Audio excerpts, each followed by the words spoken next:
नमस्कार, India news Uttar Pradesh Uttarakhand देख रहे हैं आप और मैं हूं आपके साथ आयुषी शेखावत। चैत्र नवरात्रि में पूरे 9 दिन मां दुर्गा के विभिन्न स्वरूपों की उपासना का विधान है। नवरात्रि के 9वें दिन मां सिद्धिदात्री की पूजा की जाती है। माता सिद्धिदात्री को मां दुर्गा का 9वां स्वरूप माना जाता है, तो वहीं नवरात्रि के 9वें दिन कन्या पूजन भी किया जाता है। ये दिन नवरात्रि का अंतिम दिन होता है। बहुत से लोग नवरात्रि की 9वीं तिथि को कन्या पूजन करते हैं और इस दिन लोग हवन करके कन्या पूजन करते हैं और रात में नवरात्रि का पारण किया जाता है। इसके बाद दशमी के दिन मूर्ति विसर्जन किया जाता है। चैत्र नवरात्रि का 9वां दिन है आज। मंदिरों में भक्तों का सैलाब उमड़ता हुआ नजर आ रहा है। आखिरी दिन नवरात्रि का आज के दिन कन्या पूजन भी करते हैं लोग, हवन करके अपने दुखों को दूर करते हैं। तो वहीं विधि विधान के साथ होती है मां सिद्धिदात्री की पूजा। सुबह से ही मंदिरों में भक्तों का सैलाब उमड़ता हुआ नजर आ रहा है। आखिरी दिन है आज नवरात्रि का, जहां भक्त हवन में शामिल हो रहे हैं, तो कई लोग अपने घरों पर भी हवन करा रहे हैं। हवन करवाने के बाद आज आखिरी दिन है नवरात्रि का, तो कन्या पूजन कर रहे हैं लोग। और हमारे साथ आचार्य प्रमोद मिश्रा जुड़ चुके हैं लाइव। आइए उनका रुख करते हैं यहाँ पर। आचार्य जी, आपका स्वागत है। आज आखिरी दिन है नवरात्रि का, माता रानी का स्वरूप सिद्धिदात्री की पूजा अर्चना की जाती है। आज के दिन के महत्व बताएं सबसे पहले तो आप।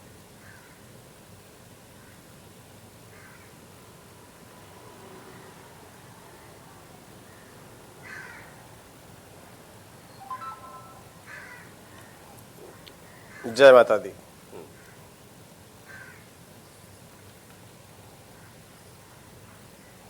जी, सबसे पहले हम सिद्धिदात्री माँ का आह्वान करते हैं, वंदन करते हैं, प्रार्थना करते हैं कि लगातार प्रथम दिवस से लेकर के और 9 दिन तक सभी देवियों की पूजा होती रही है। तो जैसा कि आज सिद्धिदात्री का दिन है, तो उनकी प्रार्थना कर लेते हैं।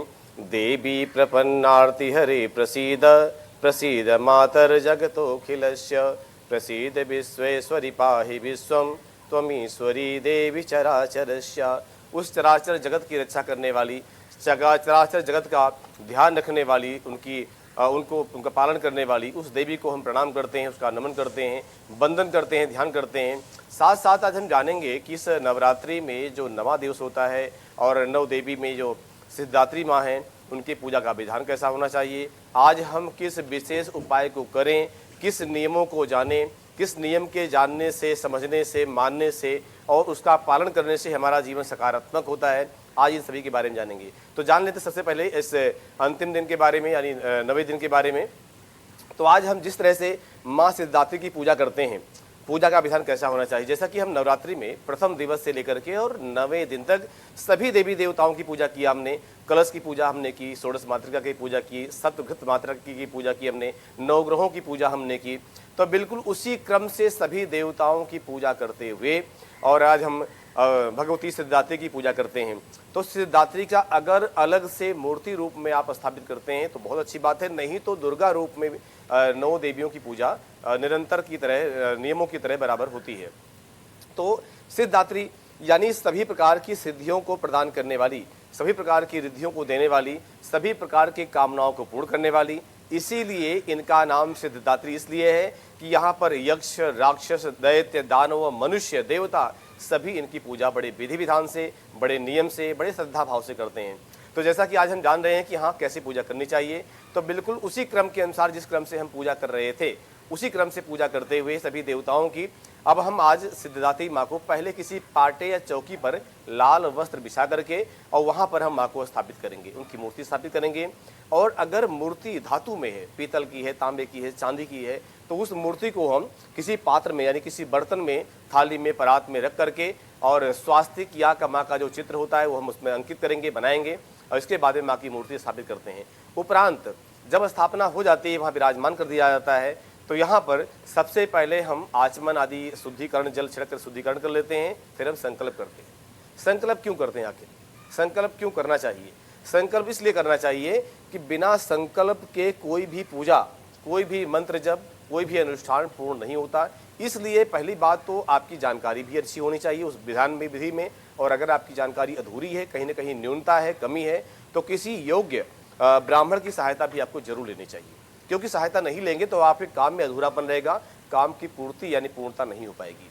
इसलिए आप जो है इस क्रम को संकल्प में हाथ में जल, फूल, चावल, दक्षिणा और फल लेकर के और संकल्प करें। आज का जैसा दिन है, ओम श्री विष्णु नमः परमात्मने अद्य श्री ब्रह्मणोनि द्वितीय परार्धे श्री श्वेतवाराह कल्पे वैवस्वत मनमंत्रे अष्टाविंशति में कलि युगे कल प्रथम चरणे जम्बूद्वीपे भरतखंडे भारतवर्षे आर्यावर्तांतर्गत देशे ब्रह्मवर्तैक देशे पुण्य प्रदेशे।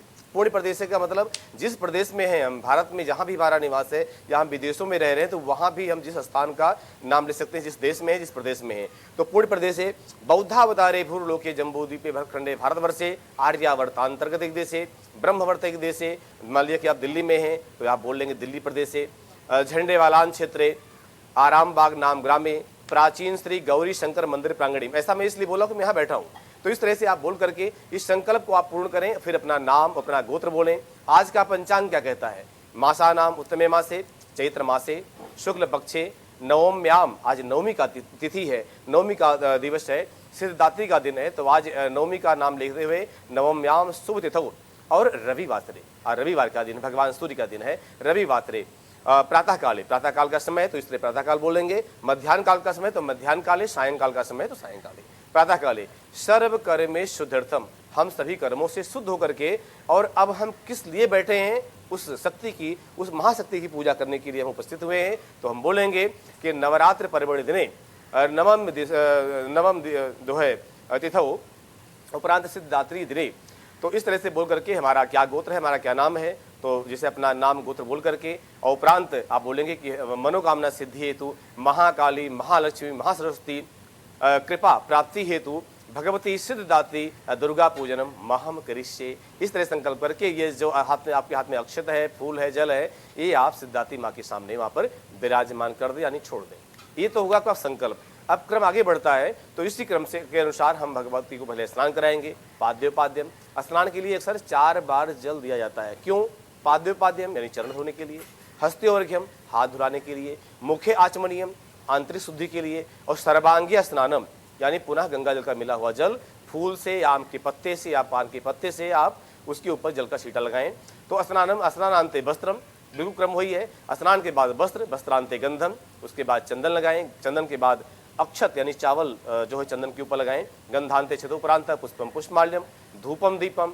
यहाँ एक क्रम और आता है धूप का। जैसे हम धूप लगाते हैं तो अक्सर आजकल एक चलन चल रहा है, सभी जगह हो रहा है। अब ये भ्रम बस हो रहा है या अज्ञानता बस हो रहा है ये नहीं कह सकते, लेकिन धूप बत्ती की जगह अगरबत्ती बहुत तेज चल रहा है इस समय। लोग अगरबत्ती बहुत जलाते हैं, लेकिन इसका परिणाम पितृदोष का कारण बनता है। जब घर में शांति फैलती है तो हम जन्म कुंडली लेकर के यहाँ वहाँ फैलते हैं, दौड़ते हैं कि भैया अब क्या किया जाए। परिणाम यह है कि गलती आप स्वयं करते हैं, गलती स्वयं करते हैं आप। इसलिए ऐसी गलती ना करें। मंदिरों में, पूजा में, पाठ में धूप बत्ती का ही उपयोग करें, अगरबत्ती बिल्कुल न जलाएं। अगरबत्ती में बांस होता है और बांस सिर्फ जब शरीर का अंतकाल होता है उस समय ही जलाया जाता है, बाकी नहीं जलाना चाहिए। इसलिए बांस का उपयोग तो आप बिल्कुल करें ही ना, यानी एक धूप बत्ती जलाएं। तो धूपम दीपम, इसके बाद दीप जलाएं, देसी घी का बना हुआ दीप, और धूप दीप जला करके हस्त प्रक्षालनम यानी हाथ धो लें। इसके बाद भोग लगाएं। आज सिद्धरात्रि का माँ का दिन है। भोग में कोई स्पेशल नहीं है, लेकिन हाँ आपकी जो व्यवस्था हो, जैसी हो, उसके अनुसार करें। लेकिन फिर भी बताना चाहूँगा, खीर का भोग, जिस खीर में पानी का उपयोग न किया गया हो, दूध से बनी खीर हो, साथ साथ पंचमेवा भी डला हो उसमें, उस खीर में, और तुलसी के पत्ते, गुड़हल का फूल साथ में वहाँ पर भोग में रख करके, पंचमेवा अलग से भी रख करके, और भी जो है बहुत सारे तरह के फल रख करके, अनार का दाना भी वहाँ पर भगवती के सामने रखते हैं। तो इस तरह भोग लगा करके और प्रार्थना करें कि हे माँ त्वदीयं वस्तु गोविंदम तुभ्यमेव समर्पयेत् ग्रहाण सुमुखो भुक्त्वा प्रसीद परमेश्वरी। हे माँ, मैं इस संसार में अकेला ही आया था और खाली हाथ आया था। मेरे पास कुछ भी नहीं है। जो कुछ मिला है, जो कुछ प्राप्त हुआ है, ये आपकी शक्ति की कृपा है, आपके सामर्थ्य कृपा है और मेरी भक्ति कृपा है। तो हे माँ, जो कुछ मिला है यहीं से मिला है, इस संसार से लिया है और आपने ही दिया है।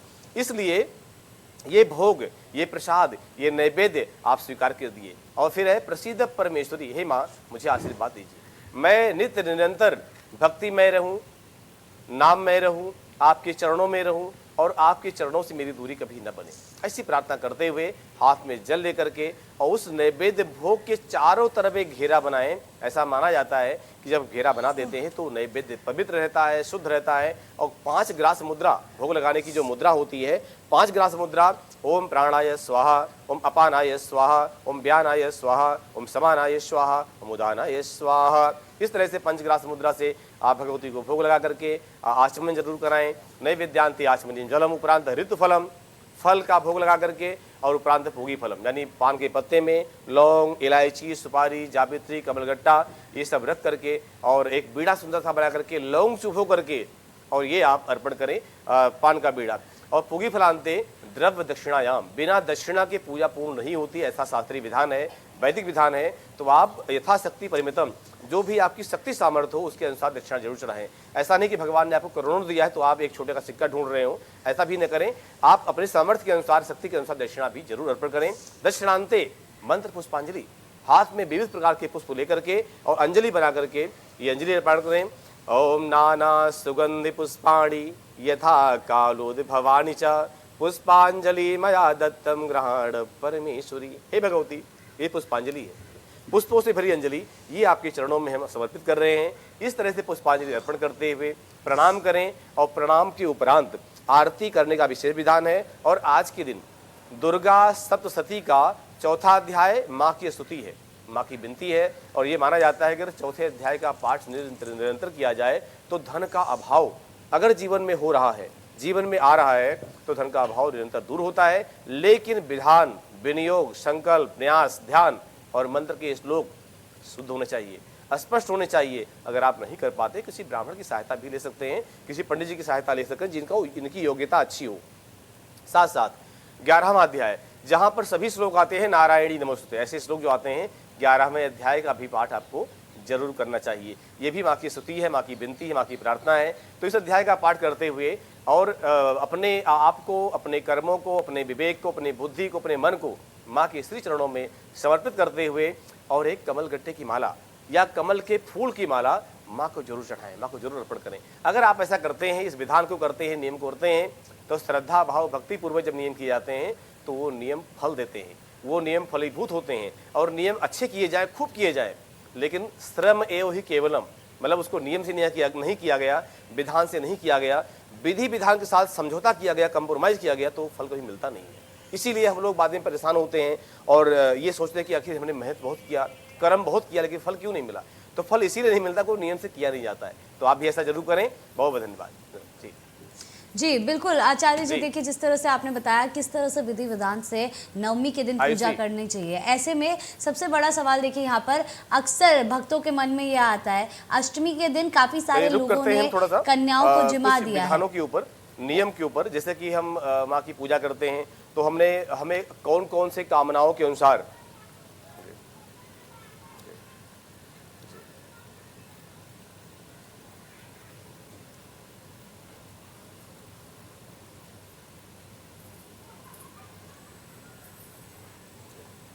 जी।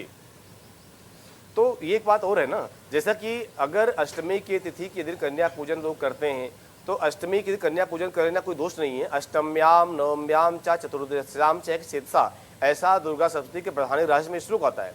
प्रधानिक रहस्य कहता है, नियम कहता है। लेकिन अष्टमी पूजन अगर आपने कर लिया तो आपको अन्न ग्रहण नवमी के दिन करना चाहिए, क्योंकि आपका पूजन तो अष्टमी को हो गया। अगर आप आज के दिन, देखिए ध्यान दीजिएगा, आज नवमी भी है, रामनवमी भी है, दुर्गा नवमी भी, दोनों तिथियां आज हैं। आज वही है भगवान राम का भी प्राकट्य दिवस मध्याह्न काल में हुआ था आज के दिन ही। तो नवमी के दिन अगर आपने कन्या पूजन किया है और कन्या पूजन आप कर चुके हैं तो आपको अन्न ग्रहण दशमी के दिन यानी कल के दिन करना चाहिए। प्रातःकाल लगभग 10 बजे से पहले पहले अन्न ग्रहण आपको कर लेना चाहिए, कल के दिन, आज के दिन नहीं। आज का तो आपका भी नवरात्रि चल ही रहा है, आज की रात्रि तो अभी कंप्लीट हुई नहीं है। इसलिए आज की रात्रि संपन्न होने के बाद में, आज का कन्या पूजन होने के बाद में कल के दिन आप पारण करें, कल के दिन अन्न ग्रहण करें। तो यानी नवमी पूजना भी नियम है, नवमी वाले दशमी के दिन पारण करते हैं और अष्टमी वाले नवमी के दिन पारण करते हैं। जी ऐसी जी, बिल्कुल आचार्य जी, देखिए मेरा सवाल यहाँ पर ये था कि जिन लोगों ने अष्टमी के दिन कन्या पूजन कर दिया है, कन्याओं को जिमा दिया है, और जो लोग आज कन्याओं चलिए को जान लेते जिमाने हैं वाले थोड़ा हैं, सा हम दोनों में कितना अंतर पूजन के आएगा, विधान यहाँ के पर बारे में, कितना साथ-साथ कौन सा जो हम फल मंत्र लोगों को जपें मिलने आज वाला के है, दिन, भक्तों को मिलने किन वाला है, मंत्रों से उसमें हमारा कितना कल्याण अंतर होता होगा? है और कौन सा ऐसा वो मंत्र है जिसके माध्यम से हम अपनी कामनाओं को पूर्ण करते हैं।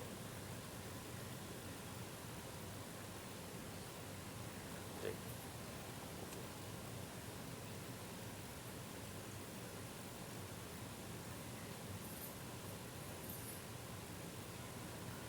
आयुषी, ऐसा कोई अंतर नहीं है। अगर हम अष्टमी के दिन कन्या पूजन करते हैं तो वहाँ भी दुर्गा अष्टमी है, वो बिल्कुल वहाँ का भी विधान है, नियम है, उसका भी पूरा अच्छा फल हमें प्राप्त होता है। उसमें कहीं कोई समझौता नहीं है और कहीं कोई ऐसा नहीं है कि हाँ फल कम मिलेगा, तो ऐसा कोई नहीं है। अगर अष्टमी पूज चुके हैं और अगर आप अष्टमी की बजाय नवमी पूजते हैं, नवमी की पूजा करते हैं, तो वहाँ भी आपको कहीं कोई दिक्कत नहीं होगी। नवमी का भी फल आपको उतना ही मिलता है जितना अष्टमी के दिन मिलता है। तो जो लोग कल कर चुके हैं उनका कल का नियम था, जो आज कर रहे हैं उनका आज का नियम है।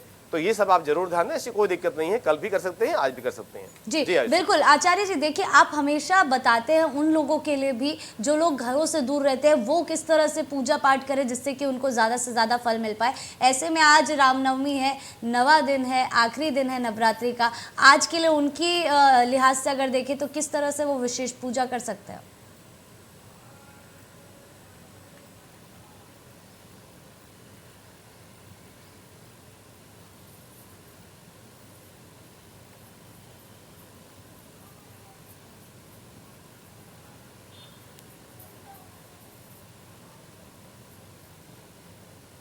बिल्कुल रामनवमी है, ये आपने बहुत सही कहा। रामनवमी है, दुर्गा नवमी है। तो नवमी तिथि मधु मास पुनीता, तो आज नवमी तिथि, आज के इस मध्याह्न काल में, आज के ही दिन में, चैत्र शुक्ल पक्ष नवमी तिथि में भगवान राम का भी प्राकट्य हुआ था। तो आज राम को भी प्रार्थना करते हुए, भगवती दुर्गा की प्रार्थना करते हुए, जो लोग घर से दूर दराज रहते हैं, जो लोग घर से दूर रहते हैं, नौकरी वाले हैं या किसी कारण पर पढ़ाई कर रहे हैं, विदेशों में रह रहे हैं और वहाँ पर भी उनका विधान पूरा नहीं हो पा रहा है, तो बिल्कुल आज के दिन भगवती के श्रद्धा भाव तरीके से, भक्ति भाव तरीके से मानसिक पूजा भी आप कर सकते हैं। मानसिक पूजा का भी विधान होता है, अगर सामग्री उपलब्ध है तो बिल्कुल जैसा कि नियम मैंने अभी बताया है, उस नियमों को ध्यान में रखते हुए, उन नियमों का पालन करते हुए आप माँ की पूजा करें, भगवती की पूजा करें। और अगर किसी कारणवश सामग्री उपलब्ध नहीं हो पा रही तो आप मानसिक पूजा का भी, यानी आसन लगा करके हम ध्यान करते हुए, और जब मन उस कुसुम कलियों को, फूल को तोड़ करके मन से हम उसके चरणों में अर्पण करते हैं, भगवती के चरणों में अर्पण करते हैं। मन जब एक पुष्पहार, गुलाब का हार, कमल का हार बना करके माँ के चरणों में अर्पण करता है, मन जब माँ को एक सुंदर रोली का तिलक माँ के मस्तक पर लगाता है, माँ के चरण पूजन करता है, माँ के सिर का पूजन करता है, मन जब सुंदर सुवासित वस्त्रों से, सुवासित भोग और जल, पंचमेव आदि का मन से बनी हुई चीजें जब माँ को अर्पण होती हैं, तो कहते हैं ना, मनसा वाचा कर्मणा, जब हम मन से, वचन से, कर्म से देवी या देवता को समर्पित हो जाते हैं, तो सबसे बड़ा पुण्य, सबसे बड़ा धर्म, सबसे बड़ा कर्म आज के दिन मिलता ही है। तो अगर दूर दराज रहते हैं और किसी कारणवश आप परिवार से दूर हैं, सामग्री उपलब्ध नहीं पाती या है भी, तो आप बिल्कुल हमारे जो नियम मैंने बताया है, इस नियमों के अनुसार आप भगवती का पूजा तरीके से कर सकते हैं। साथ साथ अगर आप किसी चीज़ की तैयारी कर रहे हैं, 1% आप पढ़ाई की तैयारी कर रहे हैं और पढ़ाई में आगे बढ़ना चाहते हैं और कोई रुकावट ना आए, कोई बाधा ना आए, आगे चलते रहे आप, इसके लिए क्या करना चाहिए, कौन सा वो मंत्र है जो आपको जपना चाहिए? वो मंत्र है, दुर्गा जी का ही मंत्र है, विद्यावंतम यशस्वंतम लक्ष्मीवंतम जनम कुरु, रूपम देहि जयम देहि यशो देहि दुसो जयी। हे माँ, विद्यावंतम यशस्वंतम लक्ष्मीवंतम, मुझे माँ विद्या की प्राप्ति हो, यश की प्राप्ति हो, यशस्वंतम लक्ष्मीवंतम, और विद्या ददाति विनयम इत्यादि को देखते हुए साथ साथ विद्या के द्वारा भी आगे वशस्य पुत्रो अर्थकरी से विद्या, यानी अर्थ भी प्राप्त हो, जीवन भी आगे चले। माँ मुझे ऐसी विद्या चाहिए कि मुझे भक्ति शक्ति भी चाहिए, लेकिन हमारा जीवन में चलने में कोई दिक्कत ना आए, जीवन भी आगे सुचारू रूप से चलता रहे, तरीके से चलता रहे, ये भी हमारी प्रार्थना है। तो इस तरह से प्रार्थना करते हुए इस मंत्र को जपें। साथ साथ नवार्ण मंत्र का बड़ा अच्छा महत्व होता है। और नवार्ण मंत्र क्या है? वही मंत्र ओम ऐं ह्रीं क्लीं चामुंडाय विच्चे, ये नवार्ण मंत्र है माता जी का। तो इस नवार्ण मंत्र का आप रुद्राक्ष की माला से, कमलगट्टे की माला से, स्फटिक की माला से इन मालाओं से आप जप जरूर करें। ऐसा जप करना आपके लिए बहुत अच्छा रहेगा। और जिस कामना को लेकर के आप संकल्प करते हैं, जिस संकल्प को पूरा करने का आप प्रयास करते हैं, वो संकल्प भी आपका बहुत जल्द पूरा होगा। तो इस तरह से अगर आप करते हैं तो आपकी कामनाएं माँ अवश्य पूर्ण करेंगी। जी बिल्कुल आचार्य जी, अगर ऐसे में हम बात कर लेते हैं कन्याओं को जिमाने की, क्योंकि आज के दिन अधिकतर लोग कन्याओं को जिमाते हैं, तो ऐसे में देखिए अक्सर क्या होता है, कन्याओं को जिमाने के बाद उनको कुछ तोहफा दिया जाता है। तोहफे में क्या दिया जाए तो ज़्यादा अच्छा होगा, उसके बारे में भी ज़रा भक्तों को और दर्शकों को बताएं।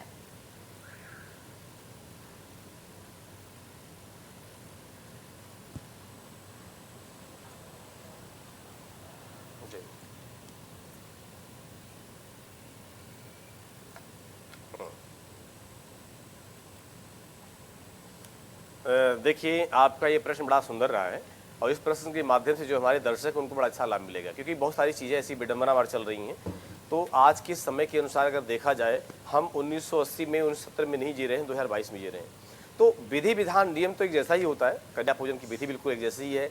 कन्याओं का स्वागत करना, उनको निमंत्रण देना और उनका सबसे पहले किसी पात्र में यानी परात में या थाली में, बड़े पात्र में जल रख करके और उनका चरण धोना, चरण धोने के बाद में किसी सूती वस्त्र से चरण प्रक्षालन करना, ये सब क्रम तो नियम होता है, करना चाहिए। करने के बाद उनको आसन जरूर देना चाहिए। आसनांते उनको आप तिलक करें, रोली का तिलक, और तिलक के ऊपर थोड़ा सा चावल लगाएं। यहाँ मंत्र भी पढ़ सकते हैं आप श्रद्धाभाव तरीके से। चंदनश्या महत्पूर्णम पवित्रम पापनाशनम आपदा हरते नित्यम लक्ष्मी सर्वदा, इस मंत्र को पढ़ते हुए आप चावल लगाएं। इसके बाद में या तो खुले फूल की वर्षा थोड़ी सी कर दें, और या फिर अगर माला की व्यवस्था कर पाएँ तो बहुत ही उत्तम है। 9 कन्याओं को पुष्पम पुष्पमाल्यम माला जरूर पहनाएं, और माला पहनाने के बाद में जो भी आप चुन्नी या वस्त्र लेके आएँ वो जरूर दें। अब यहाँ एक बात ये भी आती है आज के समय में कि दक्षिणा दें या ना दें। देखिए, दक्षिणा का विधान है और देना भी चाहिए। दक्षिणा के बिना भी मैंने कुछ देर पहले बता रहा था कि पूजा का क्रम है दक्षिणा से पूर्ण होता है। अब दक्षिणा समय के अनुसार अपनी अपनी होती है। बहुत से ऐसे भी जो धनी पात्र लोग हैं जिनको ईश्वर ने दे रखा हो तो सोने चांदी के सिक्के भी देते हैं। तो यहाँ अपनी अपनी शक्ति, आपका सामर्थ्य है, आप जरूर दक्षिणा दें। और साथ साथ फल दान, फल का महत्व होता है तो फल भी जरूर दें। और ऐसी वस्तु जो आप दान कर रहे हैं, कन्याओं को दे रहे हैं, ये आप जरूर ध्यान में रखें कि क्या इस वस्तु का उपयोग कन्याएं करेंगी। कहीं ऐसा नहीं कि आप अपने बस पूजन का अपने विधान था, आपकी श्रद्धा थी, आपने कर दिया, उसका जो मर्जी उपयोग करें, उनके उपयोग आए या ना आए, ऐसा नहीं। भाव ये होता है कि उस वस्तु का दान किया जाए, उस वस्तु को दिया जाए जो वो छोटे बच्चे, वो कन्याएं उसका उपयोग कर पाए। बेशक आप वस्त्र दे रहे हैं, आप कोई थैला दे रहे हैं, आप ज्योमेट्री बॉक्स दे रहे हैं, पढ़ाई की किताबें दे सकते हैं, कॉपी दे सकते हैं, पेन दे सकते हैं। तो कहने का मतलब ये है, तात्पर्य ये है कि उन वस्तु को दो जो उनका उपयोग हो सके। जी जी बिल्कुल आचार्य जी, हमारे साथ जुड़ने के लिए और ये तमाम जानकारी हमारे दर्शकों के साथ साझा करने के लिए आपका बहुत बहुत धन्यवाद। इसी के साथ फिलहाल के लिए बुलेटिन में इतना ही। आप बने रहें इंडिया न्यूज़ के साथ।